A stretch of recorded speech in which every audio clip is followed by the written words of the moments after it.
Hmm? Hmm? The hairpocalypse is over.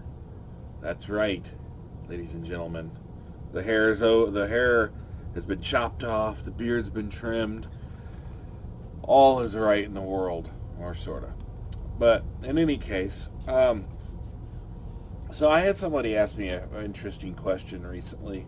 They asked me to comment on a Reddit post where somebody made the argument that 5e is so well balanced that no one should feel the need to apply house rules.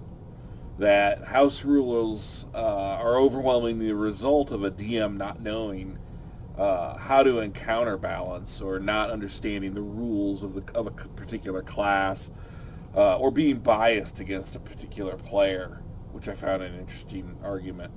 Um,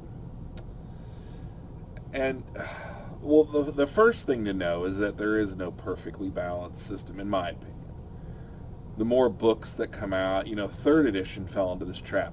They were releasing like books a month. It seemed like it was just out of control. But for every new release, it presented new problems and new challenges. And the same thing will happen to 5e eventually. And if it already hasn't, certain spells, look at my hypnotic pattern. People argue all the time. It's a powerful spell, or even healing word. I've seen arguments that healing word is so unbalanced. Um, but out of those spells or challenges, players and DMs, they find their own way to overcome. For me, healing word, I mentioned this before. If I'm an intelligent creature and I live in a fantasy world where healing word is a thing, if I knock a monster or a creature in front of me unconscious, I'm not just going to move on to the next one and just allow that creature to be healed behind me only to rise up and hit me in the back of the head. My game, my monsters, intelligent monsters, double tap. So once they knock someone down, they stick them again. They give them those 2 failed death saves, and then they might move on. So it's we all adapt in different ways. Of course, that's not really a house rule. It's just the way I run my monsters. They can certainly do what they want, when it comes to their attacks. But and one of the responses I found interesting was that someone said 5e is well balanced if your party is 6 medium encounters or the equivalent, and 2 short rests and a long rest per day, but that people don't normally follow the encounter guidelines in the DMG. And I would say good. They shouldn't just robotically have, okay, we're going to have these encounters. All right, it's time for a rest. Now these encounters, and it's time for a rest.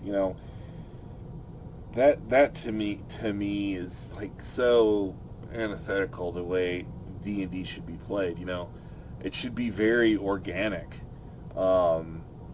If the party is in the abyss trying to navigate Thanatos, in my game, I think they went several days without getting a rest in. Not even a short rest.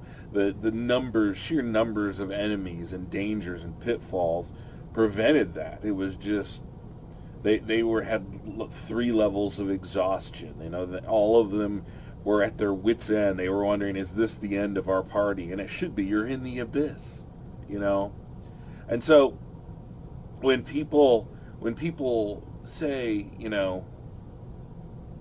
you should never apply house rules because you don't understand the rules, I think first of all, the game is designed to make it your own, for a DM to take the game and take it to new places. It shouldn't be so rigid. And it feels very mechanical to me, very robotic, and very boring to the idea that you should follow these guidelines. Of course, what do they say about guidelines? They're um, not meant to be followed exactly, but I don't know. That's just me. I found the whole argument to be um, you know rather one sided. I guess I don't know how you would define it, but I don't know. I like to play my games organically. So, if you are in a uh, pastoral countryside where there aren't many dangers, sure, take all the risks you want. There may not even be one encounter per day, but you stick yourself in hell or in pandemonium, and perhaps you don't get any rests. It's it's very situational, and I don't think that people should be so rigid. That's what it feels like. That's the right way. It's rigid.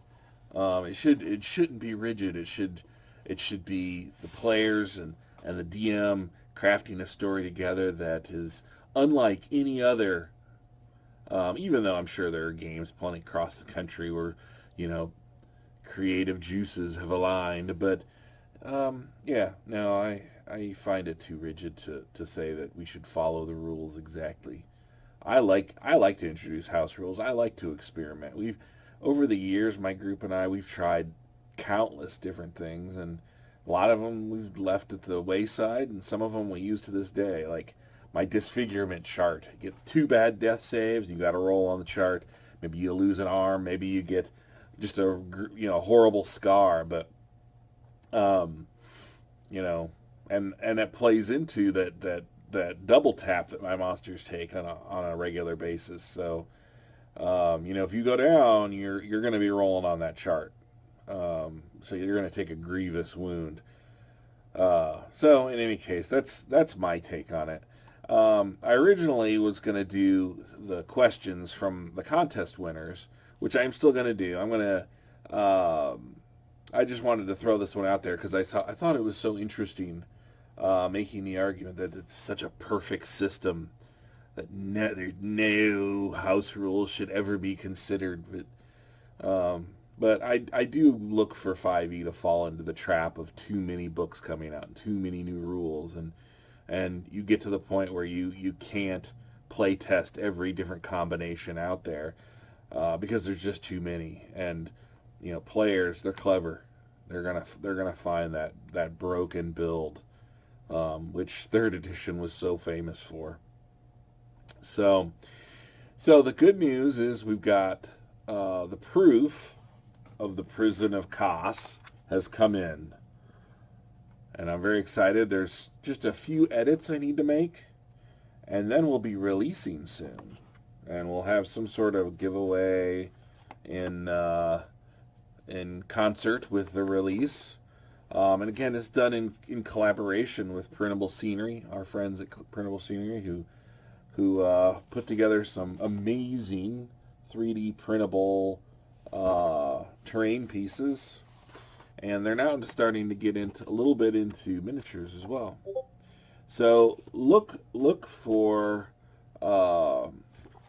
the Prison of Kos coming soon. It's also gonna be in PDF form on Drive-Thru RPG. Previously, I released The Evil Under Chlorhaven, and it was only in physical copy.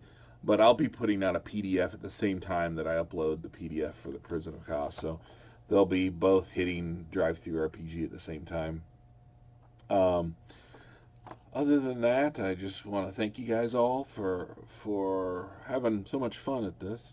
And in the meantime, happy gaming. And as always, be heroic out there.